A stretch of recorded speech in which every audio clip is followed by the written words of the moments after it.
سلام كلهم تخاتل تدعر حمشت ميديا كل خورنا تعلمكم كم مدبيت كاتاتل زلهم سلام كتهلو نوتر منيتيو مباركس كبرات تخاتل تدعر حمشت ميديا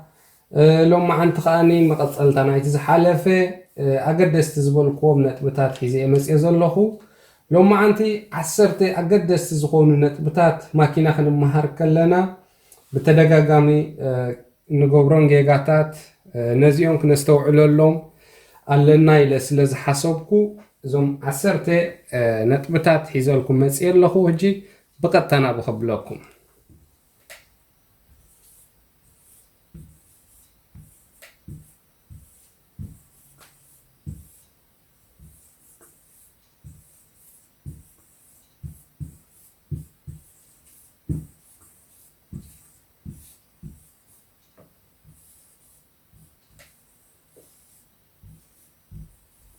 كم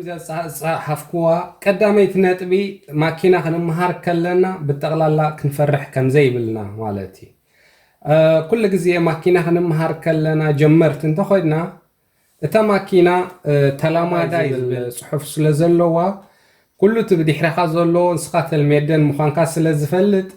نسينا عخا زحلو كامبر نسخا يكون كان نعو تحلو حجي كل غزيه ستريس كتكون يبلكان ماكينه زور كلخا ولا جيجا جبر صقم يبلون ريلاكس كونكا كتزورا لك قس ندابلكا ترغاغيخا كتزورا لك مالتي زيا تقدميتي نطب مالتي كل غزي كتربش يبلكان ريلاكس كونكا ترغاغيخا كتزورا لك مالتي كلايت هان زيا مالتي كلايت نطبي اتي قداماي ነገር ክንገብሮ ዘለና ፍሪሲያኖ مسندادي مسمارشي كله اتموهادناتو بدقيق فليتنا ماكينه قص غيرنا اندانقساقسنا كنترول كنغبرا كمزلنا زيات زعبيت نطب مالتي اتيا فرسينو كوبلين مستندادي صبو غيركا بالانس تحلو انتخونكا صبو توهاهدو انتخونكا صقم زبحال يبلكان مالتي زيا تزعبيت نغريا زيا كنستوعللا لنا كل غزيه اتيا فرسيانو مستندادي بالانس كنحلو خنكل لنا حجي نعو ختقبر اب كمزي برخ زباله خمز عقب انت خوينو صبوق تشالنجي مالتيو تي بالانس نختحلو بتعمي زحجزكا كمزي فلا ماي كاتل ميدن تخونكا اب جول تفتن بديحرو دحان تخونكا مليخيا انتيلكا اب كمزي عقب مسالي صرغيا خيدكا بزح ترافيك زي بلو صموا عينت تي بالانس ناي فرسيانو مسنداد زولو دراغ لي قبلو بزا عاد نعو بالانس صبوق غيركا كنترول تقبرال لك تماكينه مالتي زيا بتعمي اقداسيت كالايت نت بيا مالتي موتور بزح غزي طفانا نويح غزي مزورنا ابفلما سلا زي نصريا مالتي زيا افلما كنصريا زلنا يا مالتي يا خلايت نت بيا سالسيت نت بخان زيا مالتي كل غزي بقداماي مارشي خاتبقس قداماي مارشي اتوا بيلكا قرب نداده بابيلكا مستبقسكا بقداماي مارشي نوي حق كيدي بلكان مالت نتي مليو زبلو نتي اكبابي زي كل اوكسايد حماق اير غيرو سلازربش بقداماي مارشي نوي حق كيدي بلكان تا ماكينه بقسي لا قرب ناب 10 كيلومتر بساعات دي بالنسبه وي 15 كيلومتر بساعات قال مالتي قلطفكا تخلعيت مارش اتو كتبلا لك مالتي ابزيا كندونغو يبلنا قداميت مارشي اتو مسبلنا ماكينه بقس مسبلت قطا قلعيتي مارشي كنتلنا مالتي يا اني سالسيت نطبي لي يالله نقصلنا هي رابعيت خاني زي مالتي تري والله كتزور كلخا كبابيخا بقبو كتستوعلو لكا مالت مقد اقارالو قالعو زصاوتو زحالفو كال ترافيك ابقيد مخانتا يالو سايكل بقودنخا زحالفا دينا بتخباب زلوا بقبو اختستوعل لكا كبابيخا كبروحو كتريو لكا كنترول تقبرو لكا كله كين مخادي حرخا بتخباب انتا يالو بقبو كتستوعل لك كل صبوق غيرك خطري لك مالتي يا رابعيت نطبي لي يالله خيد نقصل كم زاتريو حمشيت نطبي حزيا زلخو ناي دحريت مستيات كل غزيه بقوب مكتتال مالتي ናይ ድሕሪት መስትያት ብጣዕሚ ይገዳሲ ብድሕሪኻ እንታይ ኣሎ ኣምቡላንስ ድያ ትመፅእ ዘላ ተፀጊዕኻ ክትሕልፍ ኣለካ ፖሊስ ዝኾነ ሓደጋ ኣጋጢሙ ብናህሪ ይመፁ እንተሃልዮም ናይ ድሕሪት መስትያት ብኡ ኸ ትሪኦም ንሓንሳብ ድምፂ ይገብሩ እየመ እዚ ናይ ኣምቡላንስ ናይ ፖሊስ ገለ እሱ ተዘየልዩ ገለ ግን ንስኻ ናይ ድሕሪት መስትያት ኩሉ ግዜ እንታይ ኣለ ብድሕሪኻ ክተስተውዕል ኣለካ ኩሉ ግዜ ናይ ድሕሪት መስትያት ርኢ ምባል ክንገድፍ የብልናን ከምኡ ከዓኒ ፀጋማይ የማናይ መስትያት ከዓኒ ብጣዕሚ ኣገዳሲ እዩ ማለት እዩ ኦኬ ንኸይድ ንቐፅል ሻድሸይቲ ነጥቢ ሒዝያ ዘሎ ከዓኒ ፍራቻ ቀዲንካ ወሊዕኻ ኣብ ግዜኡ ምጥፋእ ፍራቻ ኩሉ ግዜ ብጣዕሚ እዩ ኣገዳሲ ነቲ ካልእ ትራፊክ ኣብ ፅርግያ ዝዝውር ዘሎ እንታይ ክትገብር ምዃንካ ዘጠንቅቕ ማለት እዩ ሕጂ ንኣብነት ናብ ጁራፊየር ክትመፅእ ከለኻ ንፀጋም ክትዕፀፍ እንተኾንካ ንፀጋም ክትዕፀፍ ምዃንካ ቀዲንካ ቦታኻ ሒዝካ ተፍራቻ ናይ ፀጋም ክትጥወ ምዃንካ ንፀጋም ምልክት ክትገብር ኣለካ ብድሕሪኻ ዝመፅእ ዘሎ ትጠንቅቆ ኣለኻ ማለት እዩ ንኩሉ ነገር ፍራቻ ኣብ ሰዓትካ ቀዲምካ ክትገብር ኣለካ ክድንጉ ይብልካ ንፍራቻ ንምግባር ክትጠንቅቆም ኣለካ ነቶም ካልእ እንታይ ከም ዝሓሰብካ በታ ፍራቻ እዮም ዝፈልጥኻ ፍራቻ ብግቡእ ቀዲምካ ክትጥቀመላ ኣለካ ኣብ ምጥፋኣ ከዓኒ እቲ ፍራቻ ንክትኣቱ ከለኻ ናብታ ሮንዴል ትውላዕ ብድሕሪኡ ካብቲ ሮንዴል ክትወፅእ ከለኻ ከዓኒ ልክዕ ትውላዓ ማለት እዩ ንየማን ወሊዕኻ ትወፅእ ካብቲ ሮንዴል ማለት እዩ ሕጂ ካብታ ሮንዴል ምስ ወፃኻ እታ ፍራቻ ኣጥፍእ ተብላ ሕጂ ካልእ ከዓኒ ኣብ ከመይ ኣሎ ኣብ ከምዚ ክትዕፀፍ ከለኻ ንየማን ኣብ ሆገር ሬገል ዲ ወላ ካልእ ዓይነት ከምዚ ሕጊ የማን ገለ ማለት እዩ ኣብኡ ከዓኒ ብጣዕሚ ኣገዳሲ እዩ ቀዲንካ ክትውልዖ ኣለካ ፍራቻ ክተጠንቅቖም ኣለካ ምስ ተዓፀፍካ ከዓኒ ቀልጢፍካ ኣጥፍእ ክተብላ ኣለካ እዚ ሕጂ ይሕልፍን የትርፍን እዩ ማለት እዩ ኣብዚ ናይ ፈተና ስታይ ከምዚኣ ጌርና ክንሕዛ ኣለና ክንግደሰላ ኣለና ማለት እዩ ንኸይድ ንቐፅል እንታይ ትብል ዘላ ሕጂ እዚኣ ሻብዓይቲ ነጥቢ ናብ ሴማፎሮ ክትኣቱ ከለኻ ኣርሒቕካ ምውሳን ብርሑቕ ከለኻ ምውሳን ማለት እየ ናብ ሴማፎሮ ክትመፅእ ከለኻ እቲ መብራህቲ ከመይ ኣሎ ማለት ብዝተኸኣለ በቲ ዘሎ ፍጥነትካ ክትከይድ ኣለካ ግን ማራኻ ክትንህር የብልካን ሕጂ ናይ ስቶፕ እንተኮይኑ ከዓኒ ቀይሕ ወሊዑ እንተሃልዩ ብርሑቕ ከለኻ ነዳዲ ትጎድፎ ማለት እዩ ኣብ ክንዲ ኣብቲ ኣብ መብራህቲ ምፅእ ምስ በልካ ፍሬኖ ሒዝካ ብሓይሊ ነቲ ጎማ ትሕቅቆ ወይ ብሓይሊ ፍሬኖ ትሕዝ ቀዲንካ ናይ ሞተር ብሮምስ ይብልዎ በዛ ዓዲ ነዳዲ ትጎድፎ ማለት እዩ ነዳዲ እንተገዲፍካ ንባዕሉ ፍሬኖ እዩ ማለት እዩ ማኪና ካብ ርሑቕ እንዳዝሓለት ትመፅእ ማለት እዩ ሽዑ ኣብቲ ናይ ስቶፕ ቦታ ምስ በፅሕካ ብዙሕ ፍሬኖ ከይሓዝካ ቁርብ ፍሬኖ ሒዝ ኣቢልካ ደው ትብል ማለት እዩ እዚ ሕጂ ነታ ጥዕና ናይ ማኪና ነቲ ፍሬኖ ኩሉ ብጣዕሚ ኣገዳሲ ወላ ንነዳዲ ከማን ፅቡቕ እዩ ካልኣይቲ ከዓኒ ብዚኣ እንታይ ክንገብር ኣለና ልክዕ ኣብቲ ስቶፕ ምስ መፃና ኣብቲ ደው በል ዝብል ላይን ምስ መፃና ልክዕ ፍሬኖ ሒዝና ኣብኡ ደው ክንብል ኣለና ማኪና ክትንቀሳቐስ የብላ ናብኣ ስቶፕ ምስ ገበርካ ስቶፕ ትገብር ብድሕሪኡ ሴማፎሮ ቅይር ምስ በለት ናብ ፈለማና ብጫ ብድሕሪኡ ናብ ቀጠልያ ማለት እዩ ቀዳማይ ማርሽ እቲኻ በተግ ኢልካ ትብገስ ማለት እዩ ሕጂ ብቲ ክትብገስ ከለኻ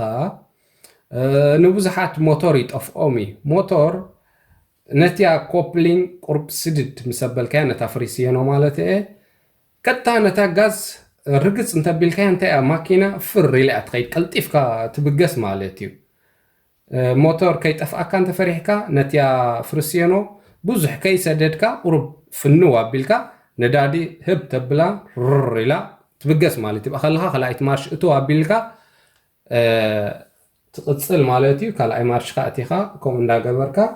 ትቕፅል ከምኣ ትገብር ማለት እዩ እዚኣ ሻሙናይቲ ነጥቢ ከዓ ብጣዕሚ ኣገዳሲት እያ ማለት እዩ ኩሉ ግዜ ቦታኻ ክትሕዝ ኣለካ ቦታኻ ኣለሊኻ መኪናኻ ኣብ ቦታኣ ከተትሕዝ ኣለካ ከመይ ማለት እየ ሕጂ መብዛሕትኡ ግዜ ክንዝውር ከለና ከምዚ ሰለስተ ዓይነት ስታይ ኣሎ ማለት እዩ ምልክታት ኣሎ ከመን ኣብቲ መሬት ኣብቲ ፅርግያ ሕጂ ንየማን ክትዕፀፍ እንተኾንካ ብርሑቕ እቲ ምልክት ኣብ ፅርግያ ዘሎ እቲ ኣብ ላዕሊ ዘሎ ምልክት ርኢኻ ንየማን ዘሎ መስመር ትሕዝ ማለት እዩ ንትኺልካ ክትከይድ ትኾንካ እቲ ማእከላይ ዘሎ መስመር ትሕዝ ንፀጋም ክትዕፀፍ ትኾንካ ከዓኒ ናይ ፀጋም መስመር ኢኻ ትሕዝ ኣብዚ ሕጂ ኣብቲ ደው ክትብል ከለኻ ወላ ልክዕ ከምኡ ኣሎ ንፀጋም ክትዕፀፍ እንትኾንካ ልክዕ ኣብታ ናይ ፀጋም ዘላ መስመር ኣብታ ሕንፃፅ ኣብኣ ትኸውን ትኽኢልካ ክትከይድ ትኾንካ ኣብታ ማእከላይ ቦታ ትኸውን ንየማን ትኾንካ ከዓ ልክዕ እቲ ንየማን ዘሎ ቦታ ኣብኡ ትሕዝ ማለት እዩ እቲ ምሳኻ ዝውር ዘሎ ከባቢኻ ናበይ ከም ዝኾንካ ብትኽክል ትነግሮ እቲ ቦታ ከዓ ንዕኡ ትገድፈሉ ማለት እዩ እዚኣ ከምዚኣ ጌርና ክንሕዛ ኣለና ሻሙነይቲ ነጥቢ ኢለ ኣለኹ እዚኣ ከዓኒ ብጣዕሚ ኣገዳሲት እያ ማለት እዩ ታሻዓይቲ ነጥቢ ሒዝያ ዘለኹ ከዓኒ ናብ ትኸዶ ከተማ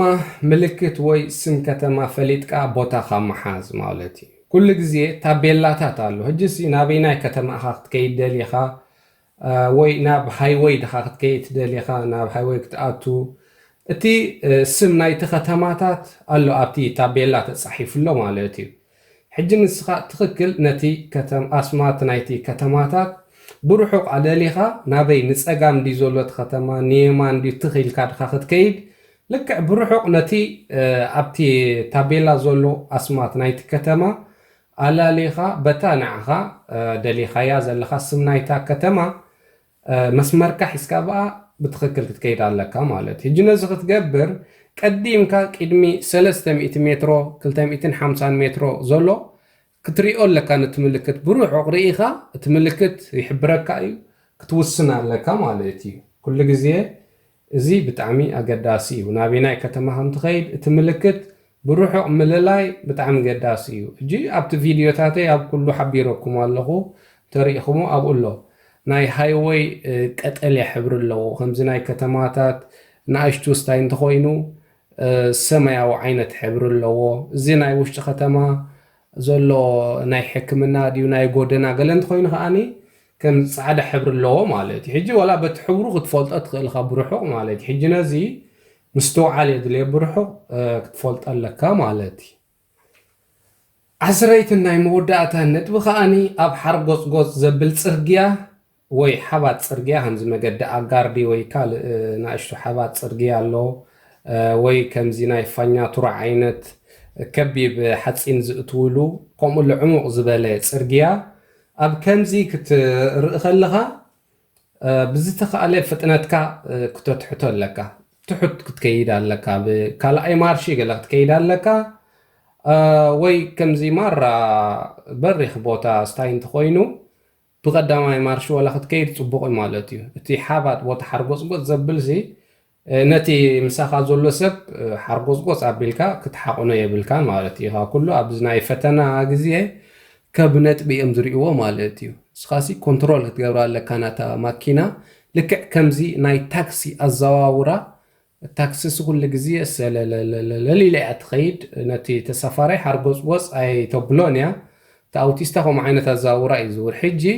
ኣብ ፈተና ክትገብር ከለኻ ከም ናይ ታክሲ ዓይነት ኣዘዋውራ እዮም ዝደልዩ ኣተሓሕዛ ፍሬኖኻ ድዩ